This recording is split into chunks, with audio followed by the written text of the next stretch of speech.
My name's Eli Delaney, and I have the honor of meeting some pretty cool people. These are the entrepreneurs, the artists, the creatives, the game changers that are making a positive impact in the people that they meet. And I'm a firm believer that the people that you meet can get you anywhere you want to go. And this show is my way of sharing them with you. It's my way of also helping you meet cool people. All right, welcome back, everybody. Eli here with another Meet Cool People. And today our guest is Rex Jones. Rex and I got to meet each other through the Success Champions Network. We have known each other for quite a while now and gotten to hang out. I see him pretty much almost weekly because of not just our group, but also we have all the mixers, all that kind of fun stuff. And let me tell you a little bit about him. He is the owner and founder of On Demand HR. He's in the DFW area. And we're going to have a lot of fun talking today about the world of HR, but not just from a point of if your corporation having bigger people, employees, all that kind of stuff, but what can HR really be? So with that, Rex, come and hang out. How you doing, my friend? Doing well, Eli. Thanks for having me today. Awesome. So let's start off with how did you get into the HR world to begin with? I always like to have a little bit of backstory. Funny story. When I was in college, I went to University of Iowa and I was enrolled in just general business. I knew I was going to pick something in the business field. And my mother once told me that she thought I'd make a good funeral director. And I thought, boy, what a terrible thing to say to your son. You know, I'm going to interact with people who have passed better. No. You're a great calmness. You're a mediator. You want to help people. You want to, make things go well. Right. And so I learned that some of the management classes and some of the HR classes that I had to take early on in the business field were going to be the right thing for me to pursue. And so I ended up getting an undergraduate degree in it and then going on to get a graduate degree in it. And I've been practicing it now for over 30 years. All right. Nice. That's all the gray hair. Well, and I hadn't really thought about it before, but in that aspect, it actually is, if you've got that calming demeanor, that's definitely something that, a lot of people think of HR as, oh God, I got to deal with HR, and so if you're somebody that they can come into and you put them at ease and make them feel comfortable, that's a totally different game, which I can definitely respect for sure. Yeah. Awesome. So let's talk about the world of HR. And I want to start with a couple of basic things with that. Now, most of our people are solopreneurs, small businesses. They may only have one or two employees at this point. So let's kind of start with in that arena. Where are some of the things people need to think about when they're just starting to grow to think about HR stuff? Because, that's a big picture. And I know that you cover so much in there, but what are some of the things that people need to put in place immediately as they're starting to expand and grow their business? Well, I think the first part is making sure you understand how you're motivating the people, whether you have contractors working for you or whether they are employees who are working for you. It's all about how you are motivating those people and empowering those people to be successful in their role. If you're committed to your people being successful, that's going to be the primary point for you to consider going forward with contractors, employees, or whomever you're working with, is really focusing on their ability to be successful. Okay, now let's go deep into that. So, if you obviously, if we're in business, like when we're in business, we want to be successful. Therefore, we should have our employees or our contractors or anything. I'll use that term loosely. Our team, we want them to be successful in all this. But what are some of the things that we can put in place to help them be more successful right out of the gate that you see? Like, what are the biggest things that you see getting missed as people are growing into that scaling stage that they need to put in place like right away that would help those employees? Yeah, frequent communication is critical. Okay. And establishing clear expectations on what's needed, finding out what's in their way. So I like having those one-on-ones with people, whether they are a client of mine, whether they are a potential client someday, or if they are working with me. I have a contractor working with me right now on a project. We like to stay in touch, and we need to know where everyone stands on what we're delivering. So a lot of leaders tend to let people go too independent, and just say, Hmm. "Hey, I hired a professional. Let them go run with it and let them do it." Hmm. Well, no, you need to stay in contact and keep people on the right path. Right. And then I see other folks that they hire somebody and they want them to do it exactly the way they would have done it if they did it. Well, if you wanted to do it that way, you were probably the best one equipped to do it. Outsource something else that you don't know how to do well. You know, Right. if you can do it well, then do it. Yeah. And find the other things that you need help with and hire somebody for those, because why hire a professional to tell them how to do their job? Right. Yeah. Well, and definitely I think that there is definitely a fine line between those two things, because I know some people that is they're abdicating everything. It's interesting. I had just had a conversation about this abdication versus delegation, which is I think is a great analogy. I just had this. I don't even remember who it was I was talking to just yesterday about this. Um, but I think that you touched on a couple of different things with that. Number one is looking at that. Okay, so you're going to hire somebody to do the job. um, how do you hire them? They've got the experience, so it's like, okay, you're giving us like, I don't know how to do this, I need to bring somebody to do this particular thing. Here you go, here's the end result. How do you communicate with that person in a way to make sure that you're still staying in touch with them, but you're letting them do their job because of it is their expertise, without micromanaging them? Because that's a problem that we see a lot. Yeah. Well, first of all, I like to set up known recurring meetings with Okay. people. Okay. So if it's a weekly or biweekly meeting, I don't suggest pushing it out to monthly. I think that's too far in between check ins. Right. But weekly and biweekly can both work. But having that 30-minute check in call that's on everybody's calendar, that we protect, and that if we need to move it because of one thing or another, fine, we can move it, but let's keep that meeting, right? Hmm. And it's just a matter of, if you're the business owner and you're checking in with one of your team members, it's a matter of just checking in. How are things going? What's up Right. with you, right? That's both an emotional intelligence move, Hmm. because they may tell you, I've got a real issue going on unrelated to work. And Right. you may go somewhere that you don't even expect to go, which is beneficial, Hmm. or can be beneficial if you handle it right. And then from there, the how things going turns on to, well, what stumbling blocks are any challenges you're facing that you aren't sure how we're going to address, or what help do you need from me? It's those types of questions, as opposed to, have you done this yet? Right. Nice. You know, And you brought up a really good thing right there, is that asking that question, where do you need help, or, what do you need from me? I think that that's one of the things that is so important. Like, I work with VAs, and I have two different ways that I work with people. So virtual assistant could be an executive assistant that they work with me directly.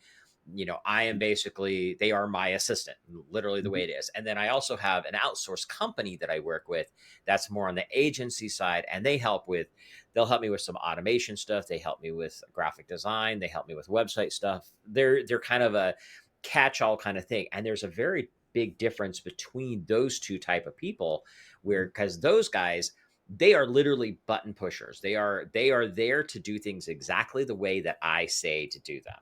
And you don't really make them think too hard, because they won't do it well. But that's their role. And that's the thing with it, is like, I've had times where at first, when I first started using them, I got really disappointed, because I'm like, okay, I need you to do XYZ thing. And what they came back with was not really what I was looking for. And I was very clear on what I wanted, but I wasn't telling them, okay, you're going to do it this way, and I need these instructions with it, and it's going to adhere to these specifications. And once I learned that with them, our relationship is awesome. Like, I have templated processes where literally the tasks that I hand to them are they're reoccurring tasks that I literally have a template, fill in the blanks with a couple things and send it. And they do exactly what is said on there. Then the other person is like, okay, so here's what I've got for you. Here's what I need to have happen. Here's what I need. I need you to ask me if you have any questions. By the way, this is the way I've been doing it. If you have a better way, let me know. It's a much more it's a much more two-way communication. Yeah. There are those more task oriented roles Hmm. that you do need somebody to follow a script. Yeah.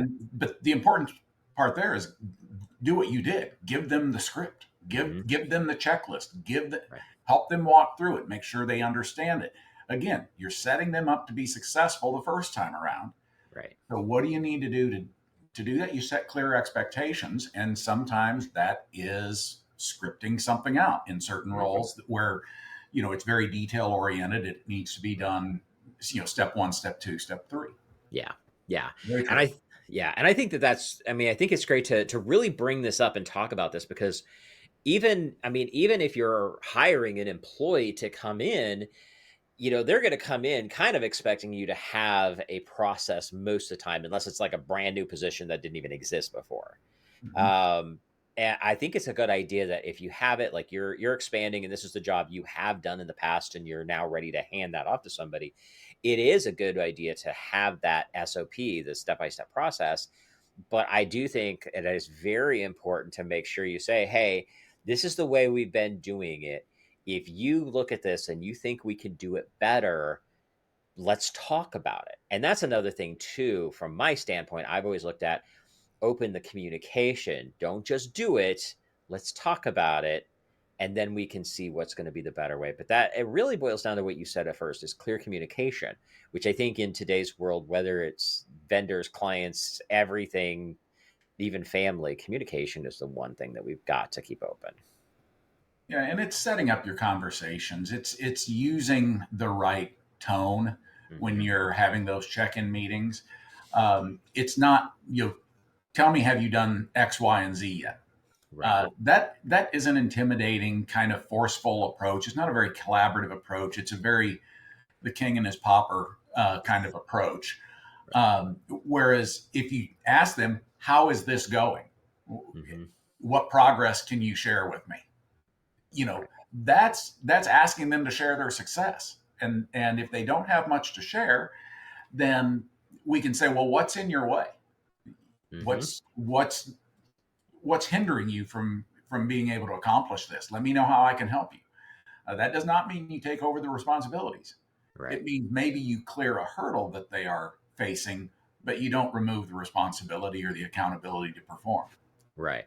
Yeah. No, I totally agree with that. And that's a big one for, like for me is like when I've had because at one point I had five employees working with me back in my web and graphic design agency, and they were all in house at that point. And that was always a big one with me. Is like I'll give you feedback if you're stuck. I'm happy to look at it. I'm like, tell me, communicate with me. If you're stuck, that's okay. I'm never going to get mad at you for getting stuck and having a problem with something that's not working or not coming to get like back then with dealing with designers. Sometimes we just literally have blanks and we can't think of something. So that's okay. That happens. And I always told them, I was like, I'm not going to get mad at you for getting stuck and asking for help. I will get mad at you for sitting there for hours doing nothing because you're stuck and not asking for help. Yeah. That's the difference. And that goes to a second point of wanting your people to be successful. Hmm. If you have somebody that you're working with that isn't being successful and isn't meeting the expectations, it's really important to have that conversation. Just say what is it that's keeping you from being successful? Do you feel you can be successful? Is this the right place for you to be successful? Because if you can go be successful somewhere else, I'm for that. Right. I'm still for you being successful. And if that means you being in a different spot that is maybe more suited to the types of work you want to do, Hmm. let's get you there. I'll do what I can to help, and maybe I need to find somebody who wants to be successful in this role. Right. You Yeah. know, And I think that's great. That's a great way to look at it too, is that, knowing if somebody's not the right person for that particular position and having the conversation with them. Because then you can see, is it a matter of they need more help or is it just not the right fit? I mean, I had a client that I was working with that had somebody in the wrong position, and it ended up being significantly detrimental to his business, mhm. and he got rid of him too late. I mean, it was to the point where he had to fire him because it cost him a lot. And sadly, it's one of those things. It's like, okay, if we had stopped it sooner, put them in the right position, we probably could have, save the entire situation from happening. But also knowing, if it's not the right fit for somebody, letting them go or helping them go, that's always a good one too. um, is having, again, going back to the communication side.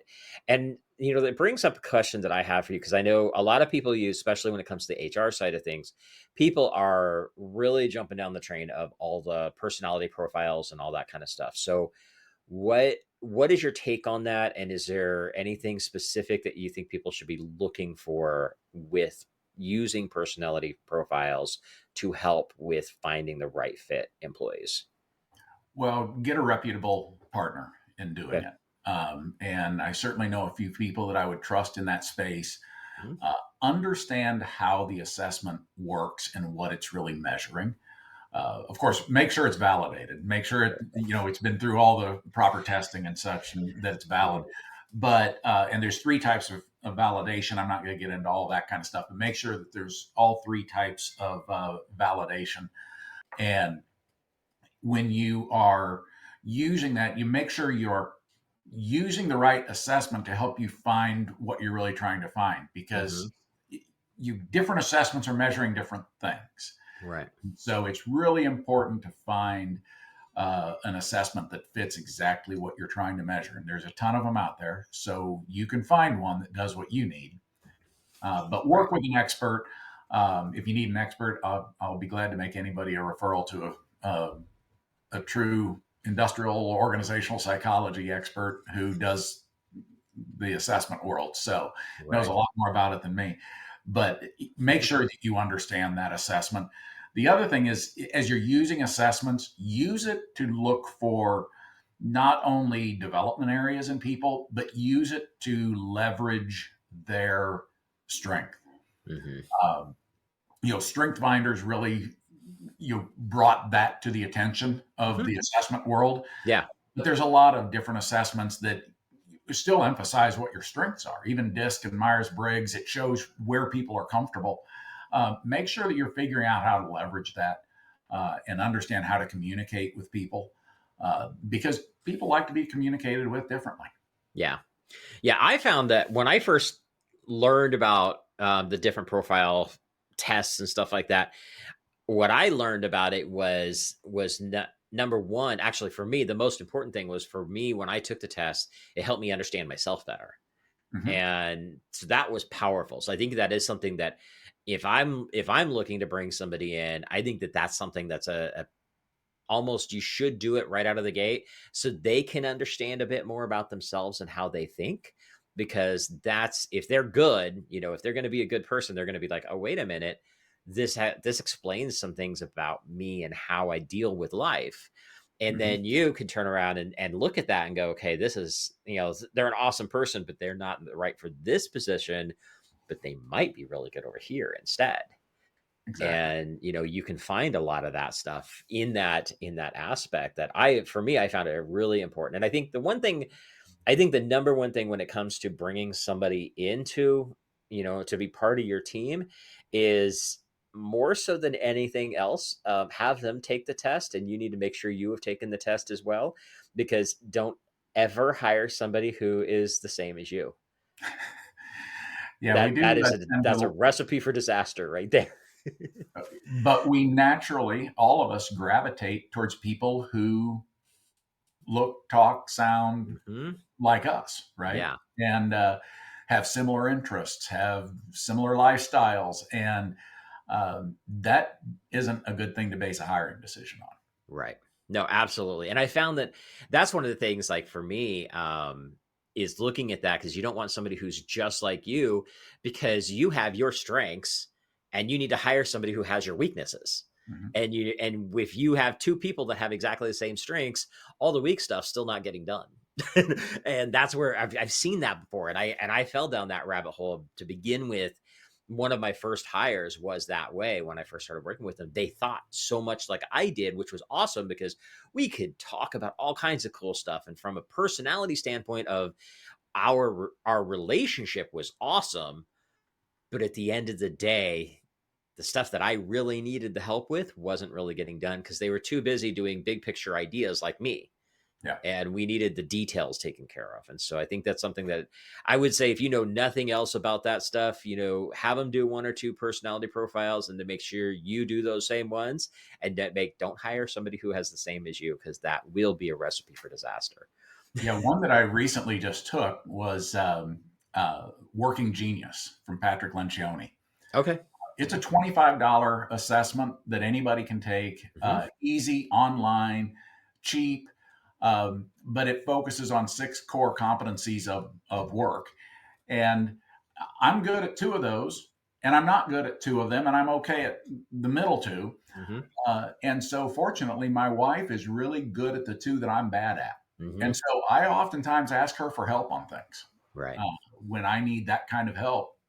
That just doesn't bring me energy to work in that part of the workflow process. Right. She loves it, Yeah. and she feels like she can get it done. And when she's done, she checks the box and is happy. Right. Right. I've moved on to something else before I complete the last one. So I've got a little bit of that ADHD in me for sure. Yeah, no, I love it. And that is a good way to think about it. With your both, in a personal life and in a business standpoint, you find somebody who's got those opposites. You hear the phrase, the opposites attract. When you can do that and you find somebody that, whether it's a business partner or life partner, or, even just your number one employee, if you can find somebody who fits those places and loves and is good at doing those things that you are not, Mhm. that's going to make everybody's life so much better. They're going to love it. They go crazy about some of the crazy stuff that you and I would be like, yeah, no, I don't enjoy doing this at all. Yeah, I mentioned earlier that I brought on a contractor recently, and she's working with me on a project. And one of the reasons I brought her in is there's a certain aspect of back office HR that I really don't have a lot of experience in. Hmm. It takes a tremendous amount of attention to detail, and just something that I'm afraid I would mess something up. Okay. And so I told my client, listen, I've got a partner who is going to handle this for me, because she's the best. And she does the things I can't do or Hmm. wouldn't do well. Right. And man, she's killing it. Awesome. And the client's thrilled about it. And so, find somebody who fills that void, that can do something that you can't do that needs to be done. Right. No, I love it. That's awesome. I think that's great stuff. And I mean, it's such a thing. And it's, again, going back to, my initial start of this was saying, thinking about people that are just barely on that edge of starting to scale. This is all the important stuff to start. And if you put this kind of stuff in place and start doing this and thinking this way right out of the gate, as you scale, as you grow, you're going to be in a much, much more stable position and have the right people in the right seats to begin with, which is what we all want, really. Now let's shift gears a little bit, because I mean, I know you deal with more, bigger companies that have 10, 20 plus employees, things like that. um, one of the things you and I were talking about before we actually hit record here was the difference about like what people view as HR versus what HR can be. And I would love for you to kind of talk about that a little bit, and let's go down that rabbit hole for a bit. All right. Well, HR, especially when you're just starting out, HR is a very administrative function that you need to have performed. And for that reason, a lot of people outsource it, whether it be to a PEO or someone like that. And that's great when you're small because they do a lot of that administration for you, some of the compliance work that you don't, you know, necessarily know about or realize you have to follow. But as you start getting up into 5, 10, 15 employees, now you're starting to get to a point where you can't individually manage them all, and you're needed to bring on other people to manage. Right. And when you start doing that, it's really important to start thinking about a proactive HR resource. And as effective as PEOs are on the back office side of HR, making sure people get entered in the system, make sure payroll goes out, making sure Hmm. they get enrolled in benefits, and all of those kind of follow up items, they aren't set up, they aren't designed to provide proactive HR and help really assess what's going on in the organization and guide leaders to be better leaders. And there's your biggest opportunity with HR. Mhm. Because oftentimes in small businesses, we take someone who is good at sales and we give them 3 salespeople to work for them and promote them to sales director or vice president of sales. We give them a nice flashy title for a 15-person company. Right. And they're vice president of sales, managing 3 salespeople, but what they're good at is selling. They aren't good at managing. Right. Now, who's gonna make sure that person manages well and learns to manage well? And if you don't have that capacity, it's time to get someone in there that can help them, whether that's a sales, a fractional sales leader who can help them, Mhm. or somebody in the HR space who can set up some of those guidelines for them to follow around. Have these recurring one-on-one meetings with your employees, enable them to be successful, don't micromanage them. And how do you have that one-on-one conversation so that it is productive and collaborative and the person walks out of it feeling empowered and engaged in the organization, not that you've got your thumb on them and you're monitoring their every move. So Right. that's not going to build the right type of environment. So really, when HR gets beyond the administrative uh, portion of the job, there is a back office area of HR, but you don't need an HR professional to do that. A highly detail oriented uh, receptionist, administrative assistant, Mhm. VA can do that stuff for you. It takes detail. It does not take a lot of HR, training and knowledge. Right. Uh, so I think at that point, what we really bring is an understanding that your people strategy has to align with your business goals. And Mhm. so, what are we doing to ensure that our people are set up to help us achieve the business goals?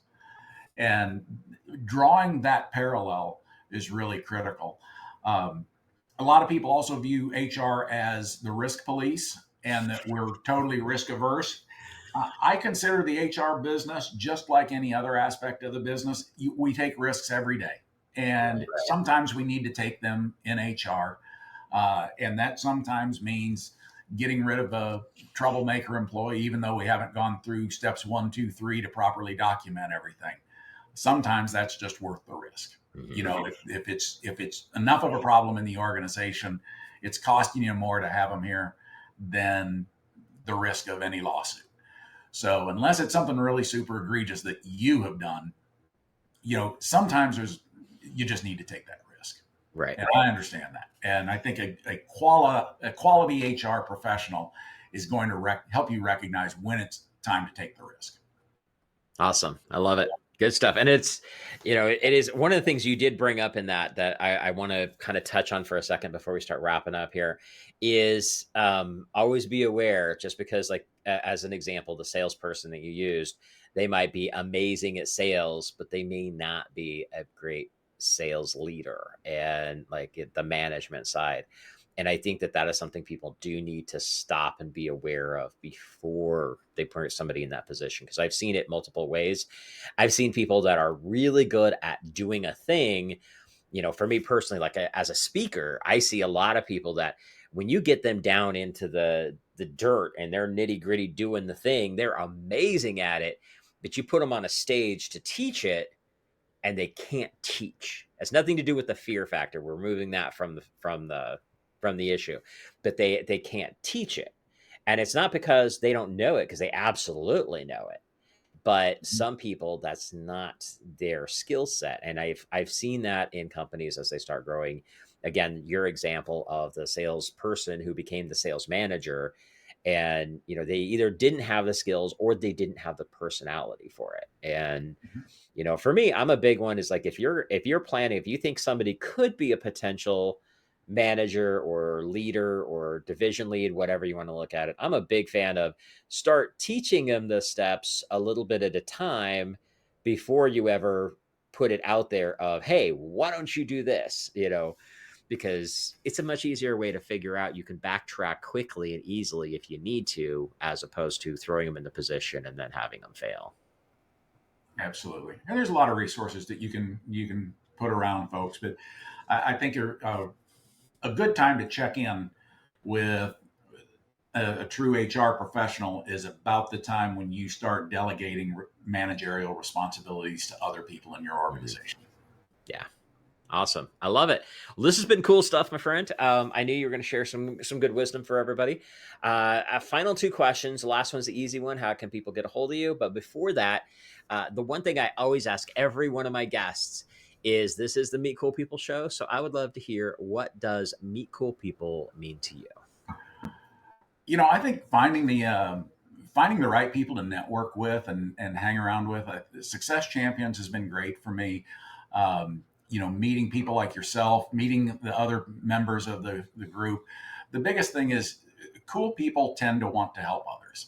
And that's why I say be invested in the success of others and try to help others be successful, whether that's a contractor or a referral partner, a colleague that's in a completely different business than you. Find some way to be helpful. And several of the folks that I've met over the past couple of years are just completely dedicated to that. And I would like to be able to get better at doing that myself. So I think that's what cool people means to me, is people who are really invested in not only their personal success, but they truly do care about the success of others. I love it. Wise words, my friend. Awesome. All right. So how can people get a hold of you if they want to catch up more what's going on with Rex? Awesome. Look me up on LinkedIn. That's the best place, I think, to find me. One, it's got all of my contact information. I get a ton of spam calls because my cell phone number is out there all over the internet. Yeah. I get meetings booked on my calendar that I don't know where they came from, largely because my Calendly link is out there on my LinkedIn profile. So just connect with me there. Schedule some time to talk if you'd like to do so. I'm always interested in meeting another cool person. So that's, I will find time. And I don't allow that much time free on my calendar to be bogged down by it. So if you can Awesome. find a time, that's great. Awesome. I love it. And I'll just put in a little plug here to help make that a little bit easier. If you do find what Rex talked about today useful and you want to have that contact with him, whether it's connecting with them on LinkedIn, getting on his calendar, whatever, make sure that you mention that you heard him on the Meet Cool People show, because that will put you to the top of the list. So he'll actually pay attention instead of thinking you're just another spammer. That's something I always tell people. It's like, if you're going to get on my calendar, or if you're going to send, do a friend request or whatever with me, always tell me where you heard me from, because I get like 10 or 15 a day sometimes. And the ones that stand out, the ones that say, hey, I heard you on this show, and this was something cool that I thought that I wanted to talk about, you're going to go to the top of the list. So that's a little hint for everybody listening. If you want to connect with Rex, put a little note in there, put a little bit of extra effort into it. I'm sure he'll take care of you. Thanks, Eli. Awesome. Awesome. Well, thank you, my friend. It was good having you on the show today. I appreciate you. And for everybody else out there, get out there, have an amazing week. And as always, if there's anything I can do to help you out, reach out, let me know. And that wraps up another Meet Cool People show. Now, if you like what you heard, be sure to give us a like, subscribe, or review so I can help introduce these amazing cool people to even more amazing cool people. And just remember, meeting cool people is just the beginning. You need to have a system in place to follow up with the amazing people that you meet. This is exactly what we do for our clients. Now, if you'd like to see if my team and I can help you, go to convertmoreclientsnow.com and check out the case study video to see exactly how we're helping our clients turn casual connections into cash clients for life. Again, go to convertmoreclientsnow.com and see how we can work together to turn you into a follow-up rock star.